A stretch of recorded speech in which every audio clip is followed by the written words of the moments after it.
Hiya, it's Paul here from the UK. It is April the 8th, 2011. Um, I get a few people who I know um, who I've spoken to silver about and explained, how it works and what determines the price. And every now and again they'll ask me questions about, you know, what made you get into it and why did you get into it. And for me, it's quite simple, really. I mean, I've always been the kind of person who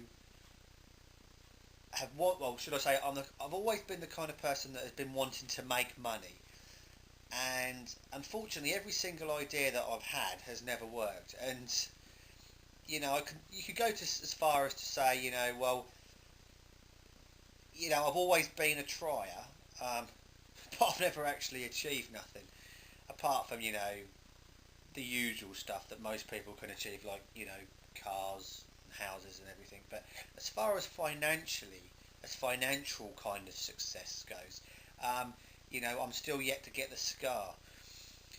But the thing with me is, no matter how ludicrous, no matter how silly or out there an idea of mine has been, I have always done it.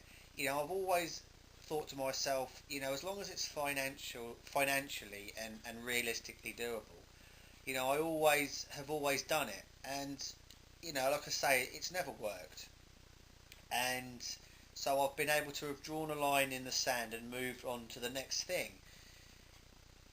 And that's really why I got into silver, because I saw a lot of adverts on the telly about Cash My Gold and all the rest of it, Postal Gold, and I thought to myself, I wonder why they're doing it.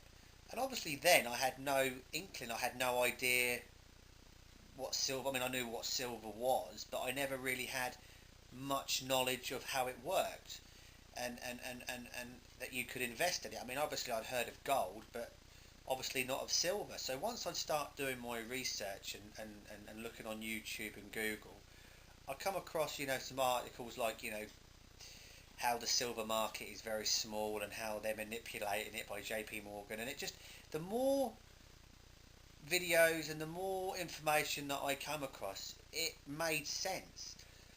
So then I came to a decision. I thought, well, shall I jump on the silver train or shan't I? And so I decided that I thought, well, I'll have a go at it. I'll do it. And I weren't going to invest thousands and thousands and thousands of pounds, but every week, when I got my wages, I'd put a little bit of money into silver, and I was buying a 10-ounce bar pretty much every week, and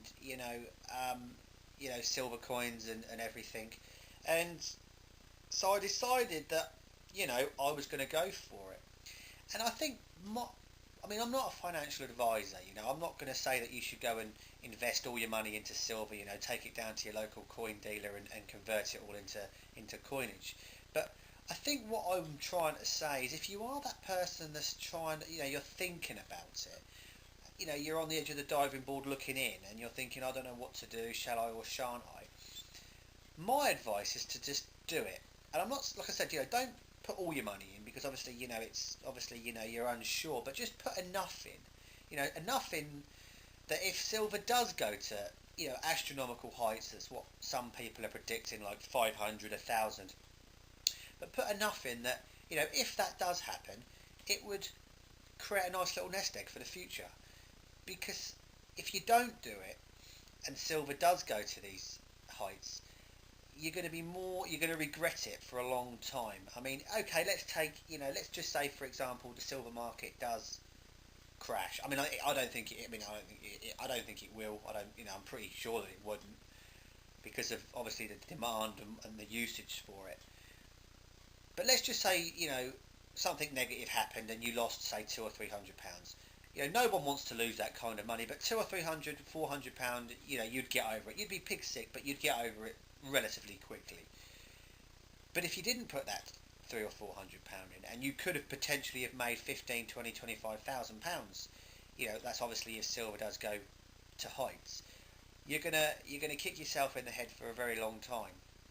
And it's a bit like gold. I mean, when gold was at 35 an ounce and it was pegged to the US dollar, you know, and there was people then thinking, oh, one of those, shall I or shan't I? And they never did. And I even bet back then, obviously, but it was pre 1971 when Nixon took him off the gold standard, which was obviously, I think it was 1971, but obviously prior to 1971. Obviously, correct me if I'm wrong. But I bet, when people thought it was 30, when people knew that gold was at 35 an ounce, that they would never have thought in a million years that it have gone to the prices of what it's gone today. And I bet you there's people now that are pig sick that they never jumped on to the gold, the gold train. I know people are saying that gold is tremendously undervalued and that gold should be up by, what was it, between 10 and 15,000 an ounce, and they're still saying it's cheap. But for the average person, $1,400 and £930 an ounce is very expensive as a fly there. And so I think, to me, it's like history repeating itself. It's given them people the opportunity to buy silver, and I think there's so many people out there that says that silver won't do this and it won't do that, and I think the reason behind that is because ever since you can remember, silver's always been gold's younger brother, and it's never out outperformed gold, as in I mean, obviously in percentage wise as it has per year, but in the way of prices, it hasn't. And I think people are finding it very hard to believe that silver could actually overtake gold. But I honestly think that with the way the silver market is, the way the world is towards silver, it's pushing it into a corner. And I think the only way it can go is up. And again, I think that we're at this stage within the silver industry, and people waking up. We're at that point where it's like me and you. After you've been asleep and you've kind of woken up, your alarm's gone off, and you've hit that snooze button. And I think that's where the world is at the moment. They've hit that snooze button, and so I think once the world has woken up, and it has, and obviously the silver prices start to turn heads, which I think it's obviously doing that now. That's when you're going to get some really big hikes, and the more people get into it, the higher the prices are going to go.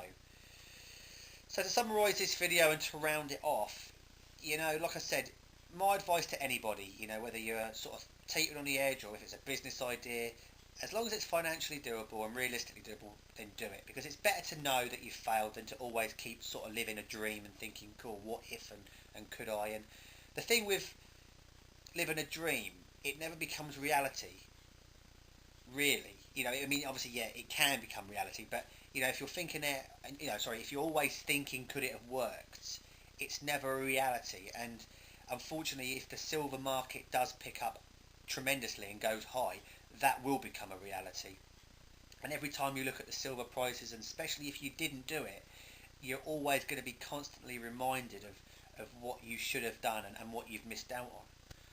And so, that's really what I've got to say. And obviously that's a little bit about me and how I look at life and why I got into the silver market. So again, thank you for watching. Please rate, subscribe, comment and do whatever, and I'd look forward to hearing some of your responses. Hopefully you've understood what I've said, and hopefully it makes sense. I mean, some people probably won't like it, but you're entitled to your opinion. So until the next video, thanks for watching, look after yourselves, and